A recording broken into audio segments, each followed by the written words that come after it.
Olá, amigos do Papo.com, bem-vindos ao nosso programa e hoje, como sempre falo, o programa está especial, porque a gente vai falar sobre inteligência artificial, mas não do ponto de vista técnico, do ponto de vista humano, como é que isso está afetando as pessoas, o dia a dia, o ensino, como é que as empresas estão usando isso, quais são os erros que a gente tem cometido.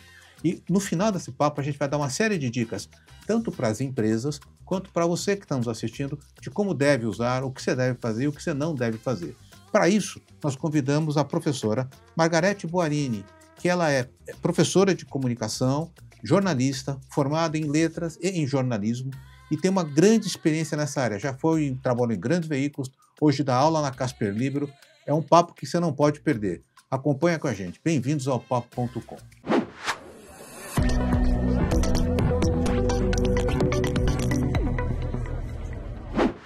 Professora, tudo bem? Tudo bem, Fraga. Muito obrigada pelo convite. Eu que te agradeço você estar aqui com a gente. Sei que você tem uma agenda super corrida, né? Então abrir o tempo para conversar um pouco com a gente, isso é fantástico. Mas aqui eu sempre começo assim, eu não quero falar de inteligência na abertura, eu quero entender um pouco da sua vida. Como é que você, do jornalismo, da letras, caminhou para se especializar em inteligência artificial? E eu sei que você tem uma história que você andou vendendo vinho por aí, né? Por onde você quer começar? Pelo vinho ou Por onde você quiser, você que fala a sua vida. Bom, vou começar pelo vinho, porque ele antecede toda a questão de jornalismo. Eu fazia letras e eu tinha que pagar a faculdade, como, né? Normal. E aí eu, procurando vários trabalhos, encontrei um bico de promotora de vinho. E na época era o Grupo Pão de Açúcar, tinha trazido para o Brasil um vinho californiano chamado Bom Sol. Bom Sol. A garrafa era bonita, assim, lembrava às vezes aquela da Gin Eugênio, sabe, o formato. Gin Eugênio na nossa época. Nossa época, bem novinha, né, bem Z. E aí a tampa não tinha rolha, não era rolha de cortiça ou rolha qualquer, era uma tampa de metal. Era assim, como se fosse esse diâmetro, larga, e uma tampa de metal reta aqui em cima. Bem estranho, né? Totalmente diferente. E aí o bico era, você fica numa cantina, onde a gente está fazendo a promoção do vinho, era no Bexiga. No Bexiga. E eu lembro que era um sábado de agosto, porque na rua estava tendo a festa da Quiropita. Tá. E aí espera alguém pedir o vinho de uma forma voluntária, e depois que a pessoa pediu o vinho, você vai lá e faz uma entrevista com a pessoa, o que ela achou do vinho.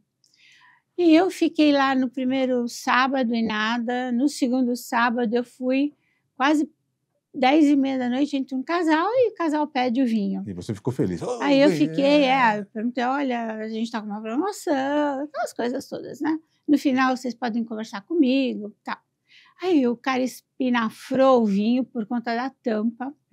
Esse vinho não vai ter sucesso, ele vai ser logo retirado do mercado, não é possível. E, de fato, não durou muito tempo no mercado, a história. Você vendeu só uma garrafa? Na verdade, não foi só uma garrafa e assim. E depois daquele sábado, os outros sábados também ninguém pediu mais nada. E eu lembro que estava exposto no mercado, inclusive, na época.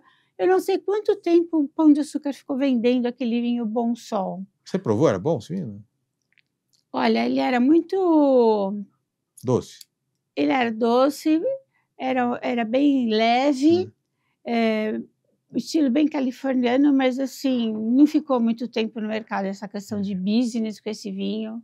Não deu certo. Daí você passou de vendedora de vinho para aí eu fiz letras antes, fui professora de português em escola estadual, literatura, eu fiz português e alemão, sempre gostei de estudar idioma, adoro dicionário, e aí daí eu fui fazer jornalismo, porque eu também gostava muito de conversar com as pessoas, de entrevistar, de escrever matéria, e aí eu queria ser jornalista.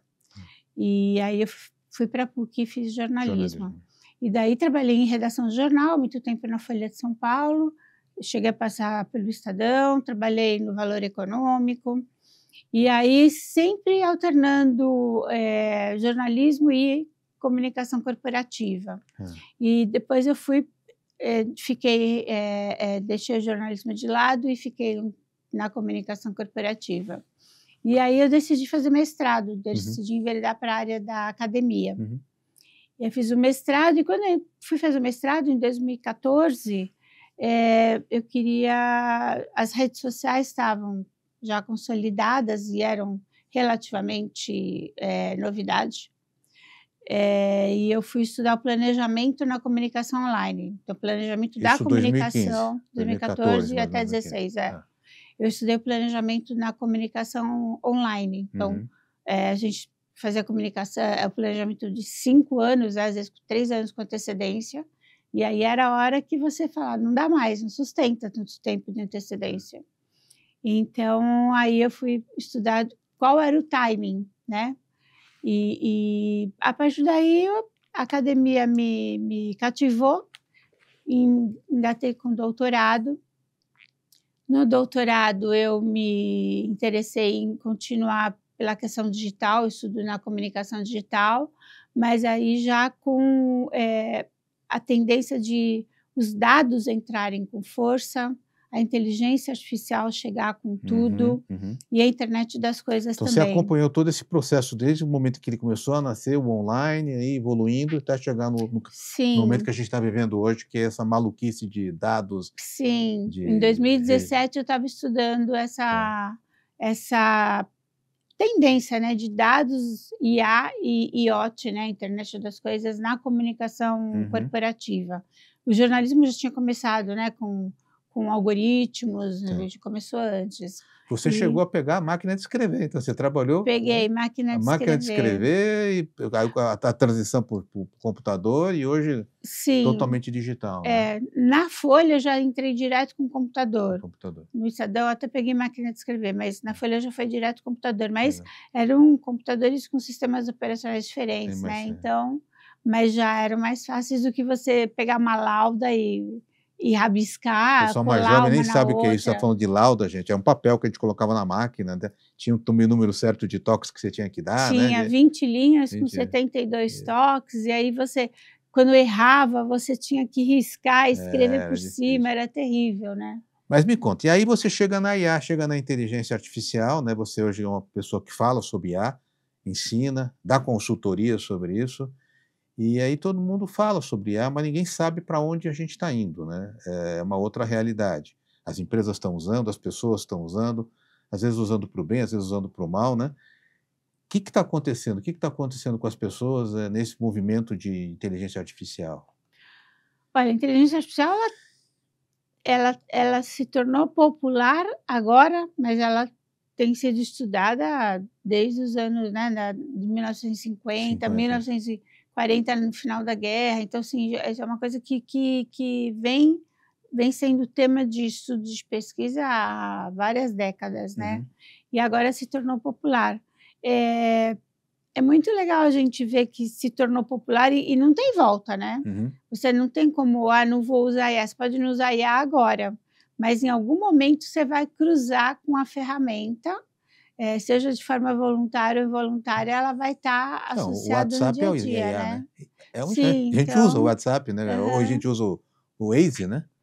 O Waze é um tipo de inteligência artificial. Sim, então você vai na Amazon, na Netflix, eles recomendam para você um livro, uma obra, um produto qualquer que seja, né? Você já comprou isso no mês passado, compre isso nesse mês, ou então assistiu tal série, assista essa série. Então, essa recomendação toda já junta tudo, que é algoritmo, dados, IA, então você já está imerso nesse ecossistema de tecnologias, né? Então, a gente precisa tornar isso cada vez mais popular, cada vez as pessoas mais que entendam, que compreendam o que significa, o que ela traz de benefício, de risco. Então, não tem como fugir, a gente está já na era que essa IA chegou e daqui né, para frente vai se especializar mais. Então, eu te pergunto o seguinte, quer dizer, do ponto de vista acadêmico, né? Quer dizer, a gente vai abordar vários olhares, né, vários ângulos. As pessoas que estão estudando hoje, estudam com IA. Não tem mais a enciclopédia, né? O Google fez um pouco esse papel, né, de transição, né, a busca, né, que é onde a gente fazia a busca, vinham vários links, né, mas a gente tinha o trabalho de ir atrás daquele link, cruzar as informações. Hoje não, hoje a IA te facilita muito, né? Só que isso também não tem o risco de afetar o poder de absorção de conhecimento, porque a coisa já vem pronta. né? E às vezes ela não vem 100% correta e eu vejo que talvez, é a minha dúvida, tá? A informação que eu peço pode não estar correta e eu não tenho o background para questionar se aquela informação está... Sei lá, eu pergunto, quando acabou a Segunda Guerra Mundial? Se vier 1947, que não foi, ou 1945, que foi, se a pessoa não souber essa informação, ela pode ser induzida a um erro, né? Sim, tem várias coisas, né? A gente está vindo num processo. As gerações mais novas já não usavam mais o Google também. Sim. Estavam usando o TikTok. Para né? pesquisa? Para pesquisa, para se informar. Então, a gente vai buscar informação, vai ver as notícias, as últimas notícias. As gerações mais novas não vão nos portais de notícias, elas vão para as redes sociais. E redes sociais é mais TikTok, né? Facebook ficou mais para a geração de boomers. E aí Instagram e TikTok é que tem abastecido, né, essa informação toda dos mais jovens. Então a gente já vem nesse processo das redes sociais tornarem tudo mais rápido, esse excesso de informação que a gente vive, a crise de atenção, né? Então você pega o celular e você fica tão absorto naquilo, né? Rolando dedinho, o seu dedo, fica ali para cima o tempo todo, né? Pois é, musculação de dedo, né? E aí você vai se perdendo no tempo, nessa aceleração, o tempo vai passando, você não se dá conta, e o excesso de informação, o excesso de... Isso é efeito químico no cérebro, deve ser também, deve ter um processo, né? Sim, tem todo um processo cognitivo que vai sendo impactado por isso. E aí agora, né, tem toda a questão de você buscar informação nos portais, nos sites, nas redes, e agora a IA te dá ela pronta. É bom, é ótimo, porque aí a condensa, mas ela também tem o que você falou, qual é o risco de você pegar uma coisa pronta, não totalmente, né, checada, quem é que produziu de fato aquela informação que está sendo replicada? Aquela menção que está ali, né? Então tem várias implicações, desde direitos autorais, desde checagem de informação. É totalmente ruim? Não, mas tem os riscos? Tem. Então eu acho que é aí que entra a questão de você alertar e letrar as pessoas para essas questões, né? Margareth, esse é um ponto interessante, você falou da falta de atenção, né? As pessoas não estão parando para ler. Porque a leitura ficou muito rápida. A informação é muito instantânea hoje, né? Ela é o dedinho, é aquela coisa do vídeo de 1 minuto, 30 segundos, né? Eu absorvo e não mergulho naquele assunto. E o Brasil se tornou um dos países com menos índice de leitura, o que é um dado extremamente preocupante. Que é preocupante. Outro dia eu fui convidado para dar uma aula lá na faculdade dos meninos do Einstein, aí eu perguntei quem lia. Tipo assim, tinham 30 pessoas, falei, quem lê recorrentemente, né? Devia ter uns 5 levantaram a mão. Que gostavam de ler. A maioria não lê, tá? Não se informa. E aí você vai criando uma geração cada vez com menos profundidade de conhecimento. Isso me preocupa, ou não. Ou eles vão a algum momento, porque eu falei, leiam o que vocês quiserem. Se você gosta de esporte, leia sobre esporte. Se você gosta de moda, leia sobre moda. Não, é preocupante Mas isso. leiam, né? É preocupante. A gente percebe em sala de aula. Você indica leitura, textos, livros, artigos, né, que sejam de qualquer espécie, seja acadêmico, seja jornalístico, seja de uma forma mais de entretenimento, e as pessoas não leem. Impressionante isso. As pessoas não se atentam a isso. Eu acho que a gente tem que fazer um esforço enquanto sociedade de resgatar, sabe, a cultura da leitura, de você fazer um trabalho mesmo com famílias, né, com escolas, com empresas, de você resgatar essa importância da leitura, porque a partir da leitura você ganha repertório, sim, você consegue cruzar a informação, então você aguça o seu senso crítico, né? Você estimula a sua criatividade e você também não se torna um robô do robô. Sim. Né? Então, a gente está perdendo isso. Isso tem que ser na base da família, né?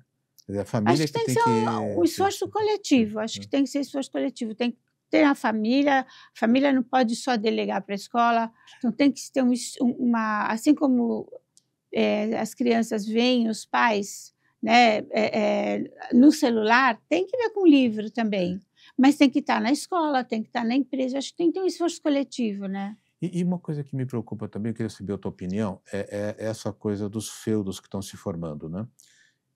Porque assim, se você é pró um determinado assunto, o próprio algoritmo de inteligência vai te jogar só coisas que você quer ouvir, Uhum. né?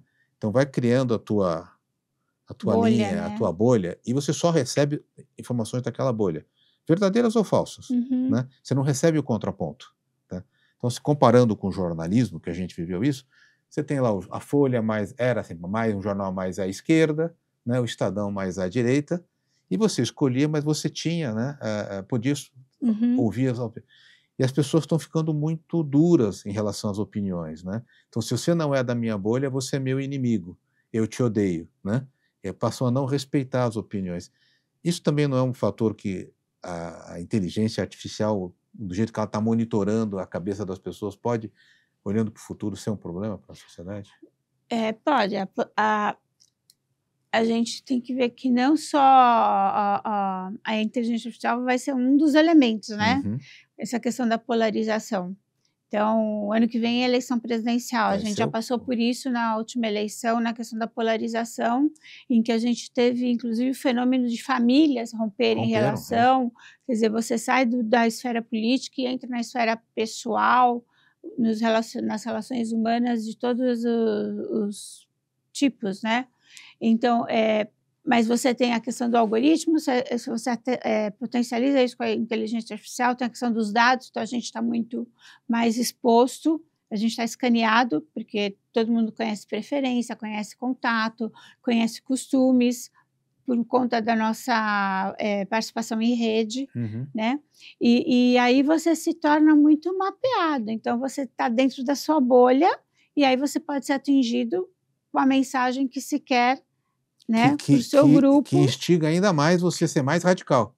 Pois é. Mas, quer dizer, você vai ser mais radical naquela linha que você começa acreditando em alguma coisa, mas é tanta informação que você vai recebendo, assim, Uhum. e aí o ódio nasce, né? E aí a sociedade tem um ódio que está presente, que eu acho que eu não me lembro de nada parecido com isso, né? Como você Uhum. falou, de brigas de família. Quer dizer, você briga com seu irmão porque um pensa de um jeito, outro pensa do outro. Tem ódio e tem essa questão da falta de empatia com o outro, Uhum. né? Que aí você se torna uma pessoa mais, um cidadão insensível às questões do outro, Uhum. né? Eu acho que é um esforço coletivo da gente retomar a leitura, retomar o senso crítico, usar a IA na educação é muito importante, tem iniciativas bem interessantes, mas assim, que você consiga trazer um equilíbrio, é uma ferramenta a mais que deve ser utilizada, não dá para negar a importância Uhum. dela, e também não falar, não vou, ninguém usa, não. Você tem que usar, mas tem que explorar o que ela te dá de melhor, mas você tem que ter em mente o seguinte: o que eu sou melhor que a máquina? Né? Eu, de fato, sou inteligente, eu, de fato, tenho como aguçar minha percepção aos fatos. Então, isso é que tem que ser estimulado. Eu acho que apenas quando você tem cidadãos críticos que consigam perceber esse cenário de polarização, por exemplo, esse cenário de falta de atenção, de insensibilidade, esse tipo de percepção te gera dúvida e te traz a criticidade de volta. Então, acho que aí é uma forma de combater Aí eu isso. vou falar para você assim, eu vou me colocar na figura de um moleque de 15 anos de idade e falar assim, mas É. professora, você mandou ler o livro e fazer o resumo, é só eu jogar ali o título do livro, né? Que ele já Uhum. vai trazer o resumo pronto para mim. Eu não preciso ler o livro, eu vou perder tempo lendo o livro. E você também não precisa ler o livro, você pode jogar numa ferramenta, de repente, e ela transforma o livro em podcast e aí você escuta. Você escuta. Eu acho que a gente está num momento em que a gente tem que criar situações de leitura diferente. Então, Uhum. você vai, de repente, vai te pedir para ler, não ler? Então, traga o livro para dentro da sala e você cria situações de leitura dentro da Dentro da sala. sala. Então, a gente tem que parar e usar da criatividade para essa criatividade mudar o cenário que a gente tem, porque nós estamos na era de tudo é muito superficial, você mesmo colocou, Uhum. né? As opiniões análises são muito superficiais e aí você não desenvolve a sua, você geralmente vai encaminhando, né? Como a gente encaminha a mensagem. Eu acho que se você criar situações que vão ao encontro de uma expectativa, tá bom, é difícil eu ler o livro, é difícil eu colocar na plataforma para transformar em podcast, para escutar, mas tá aqui, ó, é papel, tá, mas só lê esse parágrafo, tá, vamos começar com o parágrafo, você agora lê o segundo. São coisas que antigamente a gente fazia isso na sala e de de aula. repente você resgata. A gente lia, lembra? A gente lia trechos do livro. Sim, mas aí se você resgata de uma forma contemporaneizada. Entendi. Também não adianta trazer o papel e falar, vou só escrever em papel. Não. Se você transforma isso, né, dentro de uma dinâmica que agrade. Margarete, quais são, assim, das pessoas que estão nos assistindo, nos vendo, os principais erros que as pessoas estão fazendo hoje ao usar a inteligência artificial? Tá? O que as pessoas estão fazendo que, na sua opinião, deveria ter um pouco de cuidado, e quais são os acertos? Eu acho que as pessoas compram a ideia da IA como 100% confiável. Né? Então, a gente tem que checar o que vem de informação. Né? Então, o fato de você receber uma informação pronta em tempo muito curto é o que todo mundo quer, né? Para otimizar trabalho, otimizar a vida pessoal. Mas a gente tem que checar a informação, tem que gastar um tempo e checar a informação que veio, cruzar informação, não apenas confiar. Qual é a fonte? Onde ela buscou? Né? Desculpa. E também você não pode confiar na IA totalmente para algumas questões. Vai fazer terapia com IA. Isso é absurdo. Né? Vai ter uma amizade. Então, você tem que perceber que aquilo é a máquina, como que ela foi desenhada, como ela foi criada, constituída. A IA, ela é uma máquina. Ela não pensa, ela não tem empatia, ela não tem sentimento. Então, o que ela te devolve é resultado de uma análise matemática que ela faz. Ela tem um banco de dados enorme, e aí, a partir dos dados que ela tem, a partir da história que ela compôs, do seu perfil que está na rede e tudo mais, ela te entrega a resposta que você está buscando. Né? O que ela faz? Ela quer que você creia que ela te entenda e que ela tem um sentimento, mas ela não tem. Né? Mas então, ela quer ser minha amiga? Ela fala o que eu quero ouvir?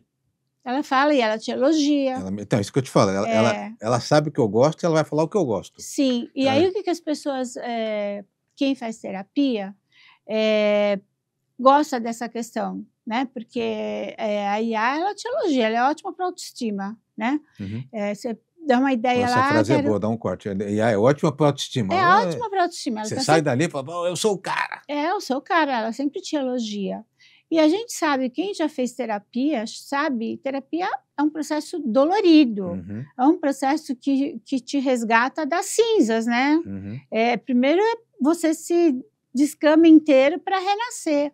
Mas quando você faz com um ser humano que estudou, que ele consegue perceber as nuances da linguagem não verbal, né? O seu olhar, você está com um profissional que foi treinado, estudado, pesquisou vários anos para te ajudar. A máquina, ela está de acordo com o que você coloca e ela não tem essa visão sua de uma forma holística e profissional. É mais fácil, é mais barato. Para quem não gosta de falar de si, falar com uma máquina, ela é um benefício, né? Porque você está falando bem para uma máquina que está te elogiando, que parece estar te entendendo. Mas a gente já teve vários casos, né, de suicídio, né, de conflito acentuado entre família. Então, acho que as pessoas têm que estar... É por isso que eu insisto na questão do letramento. As pessoas têm que estar letradas para a tecnologia. Não é deixar de usar. Não tem como, não tem volta. A ferramenta é maravilhosa. Né? Eu estava vindo para cá escutando um médico na CBN, o doutor Luiz Correia, falando da IA ajudando casais que têm dificuldade de fertilização. Então, você tem o diagnóstico, a IA no diagnóstico médico é fantástica, mas você tem que ter a figura humana junto, né? Então, quando você tem esse equilíbrio entre humano participando desse processo tecnológico, né, do que a IA te entrega, eu acho que tem muito a ganhar. Tá, não dá, você bate um pouco na formação das pessoas que está ligada à leitura, que está ligada à formação, né, que a gente falou, né? A IA como uma ferramenta maravilhosa, mas com os cuidados. Além de se você fazer essa coisa também da automedicação com IA, deve ser meio perigoso também, imagino, né? O cara que vai, olha, estou com uma dor, que já vem até a orientação, né? Não começou com a IA, né? Você lembra da Começou com o expressão Google. Dr. Dr. Google? Dr. Google. Já Dr. chegava no Google. médico, doutor, eu já sei o que eu tenho, né? Eu estou com uma dorzinha aqui, é apêndice, né? Então, é um risco, mas insisto, a gente tem que mostrar riscos para as pessoas, né? Segurança de dados. Você começa a usar IA numa empresa.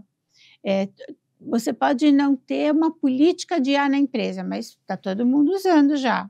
Como que fica a questão dos dados sensíveis? Dados não só de número, mas informação textual que seja confidencial a uma empresa, a um cliente, a um fornecedor, enfim.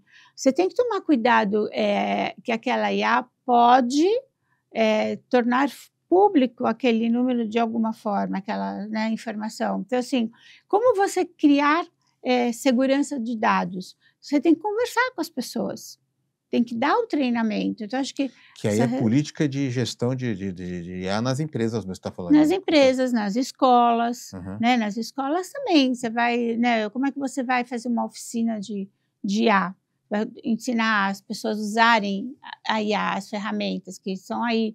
Você faz trabalhos maravilhosos, mas tem que ter também tem que ter cuidado com a segurança dos dados. Então, tudo isso faz parte desse processo de educação. Eu não sei se é verdade isso, não, mas eu estava falando com uma pessoa que falou assim, quando você usa uma IA não paga, a versão não paga, de qualquer um, já chat e tal, esse dado é público, esse dado pode ser usado pela IA para se alimentar, para se educar, sei lá, para treinar. Você tem a possibilidade de, quando usa essa IA não paga, você tem a possibilidade de colocar que não quer ficar na memória.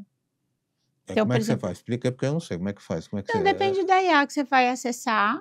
E aí, ela tem lá na configurações, você configuração coloca, de quando você deixar começa. o histórico ativado ou não ativado. Então, aí ela não pode usar. O bom de deixar o histórico ativado é que cada vez que você ligar o acesso, né, você começar a logar, fazer pesquisa, enfim, a conversar, ela já se lembra dos seus últimos pedidos.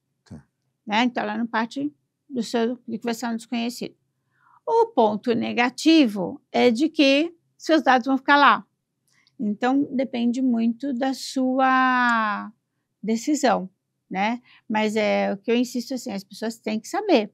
As pessoas têm que conversar, têm que ser letradas, têm que trocar não só a figurinha do que a aplicabilidade de uma ferramenta para outra, mas o conceito, né, de que o que pode ser usado, o que é legal para ser usado, o que não é para ser usado.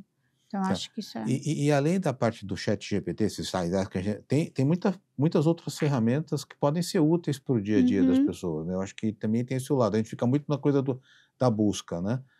O que você tem visto de expansão assim, das IAs? Para onde vamos caminhar?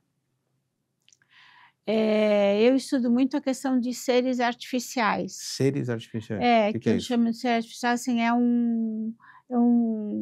tem um bot que tem um avatar, né, que ganha vida. Então, a gente vê bandas que não existem fisicamente como ser humano, mas são cantores criados por inteligência artificial. Teve, mês passado, uma atriz criada em inteligência artificial. Então, acho que essa questão de você começar a conviver, essa coexistência entre entre nós humanos como os não humanos, o que eu chamo de não humanos, ela vai se tornar cada vez mais frequente. E aí que eu insisto, você vai conviver, a gente já convive com muitos bots, né? Você vai conversar com alguma empresa hoje em dia, você tem que passar pelo exército de bots, de robôs, E se você tiver sorte, você é atendido por um ser humano, né? Se não, você... No final, né? Depois de você passar por... se ninguém atender a sua solicitação, isso. Você é capaz de cair com um ser humano. E aí tem que torcer para o ser humano também ser simpático. Quer dizer, a gente está numa situação que não é sempre a melhor do mundo. Mas essa questão de você coexistir com robôs, né, de forma cada vez mais frequente, ela vai demandar também um conhecimento de como você agir, né? Então, eu estou conversando com um robô, tá? Se eu não falar exatamente como ele vai entender, como ele foi treinado, ele não vai entender minha solicitação. Então, é tudo muito estressante. Então, eu acho que essa questão esse processo que a gente vive só deve melhorar mais para frente. Então, por mas enquanto... aí eu vou entrar no outro ponto, que é fake news, tá? Porque hoje a gente são vídeos que você vê, teve uma época que estava pintando muito vídeo feito, né? Eu tô aqui no meio da guerra, não sei o quê, e você olha aquilo e fala, cara, né? Tá mesmo, né? E é fake, tá? Então, essa história de criação de bandas, tal, não pode gerar também uma ampliação das fake news e levar a pessoa a induzir algum comportamento errado? Totalmente, né? A gente tem a questão de fake news, já vem... não é novo, não. Né? Não é um fenômeno que vem com a história do homem. A gente já teve a questão de fake news acentuada só com as redes sociais, com os algoritmos, com a inteligência artificial, na questão de você disseminar, ela é muito forte, e agora com essa questão da mídia sintética, que é a mídia que quando o mídia sintético é artificial, a possibilidade de você criar cenários, seres, histórias que pareçam reais, ela já existe. Você faz isso hoje em dia com várias ferramentas que estão disponíveis no mercado. E aí você perde essa noção da realidade, né? Do que é real, do que não é real. E qual é a finalidade de você usar? E outra, você vai informar que aquilo não é real? Então, você vai informar quando? Logo que ela vai ser lançada, a gente teve uma banda, a Velvet Sandal, que ela levou umas semanas até os criadores confirmarem que se tratava de uma banda que ninguém existia. Né? Então, na verdade, você percebe que essa dúvida que você suscita no mercado acaba sendo um elemento de um gatilho de marketing. Não, olha, eu tô me valendo da não transparência para gerar engajamento, para gerar views, e isso eu vou monetizando. Não é ético, né? E você tem isso, você tem uma atriz que não existe, que até já tem tantos contratos fechados, tá, mas é mais vantajoso porque ela custa mais barato, mas ela tem um contrato milionário. Quer dizer, onde está o mais barato aí? Ou só porque o apelo de ser algo inovador que vai te monetizar mais do que uma outra atriz humana que já é conhecida? Então, essas questões têm que começar a ser discutidas, porque, sim, como você falou, esse deepfake vai se tornar cada vez, né, o fake news vai se tornar cada vez mais robusto e aperfeiçoado. Então, a questão da biometria... Pode levar o consumidor ao erro. Totalmente ao erro, ao erro, a uma decisão de vida equivocada. Então, porque, por exemplo, eu consigo identificar alguma coisa, quando eu estou vendo um vídeo, eu falo, isso aqui está estranho, tá? Aí você vai checar a informação, tá? Na hora que você vai checar a informação com outras fontes, aquela informação não bate. Então, mas os elementos que te permitem checar, eles estão ficando cada vez mais aperfeiçoados, né? Então, é mais difícil de checar. Mais difícil de checar. E tem a questão de usar para o mal. Então, quer dizer, a nossa biometria, os nossos dados, ou forma de andar, ou rosto, ou mão, enfim, forma de falar, dançar, tudo isso é biometria. É cada vez mais fácil de ser clonado. Então, você começa a usar vídeos com o nosso rosto, por exemplo, e que você pode também usar de qualquer forma, para entretenimento ou para cometer um crime, e isso não tem que ser regulado, porque você está usando sem o seu consentimento, sem o seu conhecimento, sem a sua permissão. Então, assim, isso, por enquanto, é a inovação versus manipulação. É uma linha muito tênue. Então, se a gente não estimular o pensamento crítico nas pessoas, não estabelecer regras de uso, a gente vai se perder, vai virar... Algum tipo de regulamentação tem que vir para... Aí não é liberdade de expressão, aí é controlar fake news, é controlar... Tudo é regulado, né? Uhum. Você vai criar um podcast, você tem, de certa forma, valores que você segue. Sim. Né? Você vai criar uma empresa, você tem que se submeter a regras de abertura de empresa. Uhum. Por que você não pode regular? Não tem nada a ver com liberdade de expressão. Uhum. Né? Então, você tem que letrar as pessoas, você também tem que ter um apoio do governo, né?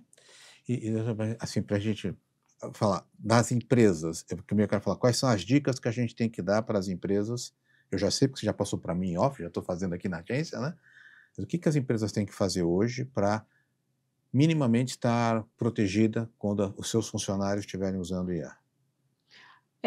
Acho que é uma questão de cultura organizacional. Acho que envolve todo o ecossistema da companhia. Uhum. Do board, a média gerência, ao chão de fábrica, acho que tem que estar todo mundo falando a mesma língua. Então, a empresa vai usar IA? Vai. O que é IA? O que a gente tem que tomar cuidado? Onde a gente quer chegar com a IA? Onde a gente vai investir? Vamos letrar juntos todo o ecossistema da companhia. E aí você tem que criar valores, né? Seus valores têm que estar norteando o uso da IA também. Tem que estar amparado na questão de segurança de dados, e isso tem que ser passado para todo mundo. Uhum. Não dá para você simplesmente cobrar o uso do seu colaborador se você não informá-lo, se você não mostrar para ele quais são os caminhos, né, de você mostrar as oportunidades e os riscos. Acho que você tem que, de repente, conversar com a empresa como um todo e falar como a gente pode explorar a IA e fazer com que todo o ecossistema, todos os nossos colaboradores, fornecedores, consigam explorar para trazer mais business para a gente. E, de qualquer forma, vamos mitigar os riscos. Né? Então, acho que é um momento não só de você investir na ferramenta, mas de você lembrar que você tem um papel de responsabilidade sobre o uso e sobre a implantação dessa ferramenta. Porque aí você consegue explorar melhor o que ela tem para te entregar. E essas empresas que estão criando as IAs proprietárias, isso é um caminho também? Que criam a própria IA da empresa, e aí você navega naquele ecossistema. Isso eu acho que vai ser uma evolução. Sim, acho que é bem importante, porque, na verdade, para você criar uma proprietária, você tem que passar pelo processo de o que a gente quer com a tecnologia, onde a gente quer chegar, de que forma a gente vai chegar com a tecnologia, né? E como que a gente vai treinar as nossas pessoas para usarem o melhor da tecnologia. Né? Então, ter uma proprietária, uma tecnologia proprietária, ela te força a passar por toda essa etapa anteriormente. Então, mas eu acho que é um canal. Se você tem condições, né, tem um investimento para uma proprietária, acho que é legal. Eu já tenho visto algumas empresas caminhando para essa... E ajuda muito na produtividade e no resultado da própria empresa, né? A gente tem que explorar, porque ela é uma ferramenta extremamente interessante. Mas tem que saber dos riscos, mas tem que saber explorar as oportunidades. E agora falando da pessoa física, né, da gente no dia a dia. O pai e a mãe que tem seu menino, está criando, a Geise aqui que está nos assistindo, né, Geise, que tem um filho, já está com 15 anos, já está grande o menino já, né? Quais são as recomendações para os pais e quais são as recomendações para os meninos, meninas e adultos na utilização do IA? Acho que os pais, assim como todo mundo, como qualquer cidadão, tem que estar informado.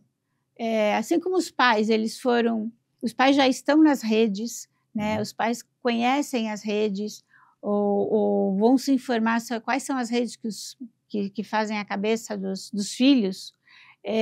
Tem que começar também a se informar sobre as IAs, né? O que é a IA, quais as ferramentas que fazem a cabeça dos mais jovens, experimentar a ferramenta e conversar em casa. Acho que o diálogo ele é muito inspirador para você usar a tecnologia e redes da melhor forma e alertar quanto aos riscos. A gente tem a IA, mas a gente tem as redes. Então, você continua nas redes sociais e a gente sabe o quanto você ficar absorto impacta nas relações humanas, né? A gente vive em epidemia de solidão, como os pesquisadores já colocaram. Na questão da adolescência, a gente sabe o quanto a questão do bullying ela é forte hoje em dia, o fato dela ser muito capilar, muito intensa pelo post, né, pela tela, como isso tem um impacto muito mais forte para o jovem, né, e aí a só vai potencializar. O que a gente vive já está aí. Todos os riscos já estão aí. Eu costumo dizer que é bullying 24/7. Pois é. Né? Porque o tempo todo na rede, você está ali, você pode ser exposto a qualquer momento. Os haters estão aí para fazer isso. Né? Então, o que tem de ruim vai ser potencializado. E aí tem a questão do deepfake, né? da mídia sintética sendo usada por mal, essa distorção de imagem. Então, a gente tem seres artificiais, a gente tem muito influenciador, principalmente no caso das meninas, né? Influenciadoras que têm aquele padrão de beleza inalcançável, não tem nada a ver com o ser humano, então, né? Aquele corpo perfeito, o olho perfeito, vive de biquíni. Então, assim, você tem que começar a se atentar para isso, porque a gente pode achar que é desprezível, mas para um adolescente isso é interessante, isso é importante. Mas, doutora, na nossa época era igual, só que a gente era impactado antigamente pelo comercial, pelo Marlboro, lembra do Marlboro? O Marlboro era fumar, era símbolo do homem viril, né? Então tinha isso, né? Só que a gente não tinha essa quantidade de informação batendo 24/7 na gente, né? Sim. Quer dizer, você tinha um momento para propaganda, né? Que era e hoje as camadas elas estão mais definidas, né? As camadas de interação estão mais definidas, e acho que o fato de você estar muito sem fronteira entre o mundo digital e o mundo físico te torna mais vulnerável e o impacto é muito mais forte. Então, na época do Marlboro, você desligava a televisão, acabou. Ou você conversava com alguém, a camada era mais definida. Hoje em dia, não. Né? Então, você não desliga. Isso. Não, quantas vezes a gente não viu o Ayrton Senna ganhar com a McLaren, que era patrocinada, as cores do Marlboro. Sim. A vida inteira da gente. O Senna correu durante anos, né? E aquilo hoje não é mais permitido, né? Teve um bloqueio. Na rede social, tudo, você não consegue fazer esse bloqueio. Eu acho que é mais complicado. E para os pais, ok. Então, e para os adolescentes e jovens, as recomendações são as mesmas? Né? Olha, acho que a gente... Dicas finais aqui para a gente. Acho que a gente tem que ter um esforço coletivo, né? Porque você tem que descobrir formas de conversar com os jovens. Não adianta eu chegar e dar regras, dicas, que é tudo que eles não querem. Que é a forma que eles não vão doutora, aceitar. Mas dá audiência, dá umas dicas. Não, acho que a forma como você chega para os pais, para os professores, né, para os gestores, acho que se você chega de uma forma indireta, você não impõe regras para os jovens, acho que se você conversar, o jovem tem muito que ensinar para a gente, em termos de ferramenta, em termos de percepção. Eu acho que a partir da escuta, da conversa, da troca, você consegue criar mecanismos e dicas, você consegue transmitir dicas, mas acho que aqui falta escuta de uma forma geral. Quando você vai em algum lugar, num restaurante, no cinema, em qualquer evento social, você percebe os pais com o celular e as crianças com o celular. Então, a primeira coisa seria assim, vamos usar menos tela e mais conversa, mais olho no olho. A partir daí, acho que fica mais fácil de conversar sobre dicas, até você receber dica dos seus filhos de como agir todo também. Dia, né? Doutora, eu queria agradecer muito. Acho que a recomendação aqui que eu estou resumindo é fique mais com seu filho no mundo real, né? Converse mais com ele, viaje com ele, né? Curta o seu menino ou sua menina, né? E ensine a ler. Acho que a leitura para a gente é a base de tudo. Queria agradecer muito a sua presença aqui com a gente. Se vocês gostaram do conteúdo, é um conteúdo que fala muito sobre o nosso dia a dia, dá o joia, compartilhe com seus amigos e a gente volta numa próxima oportunidade, gente. Até lá, obrigado, hein?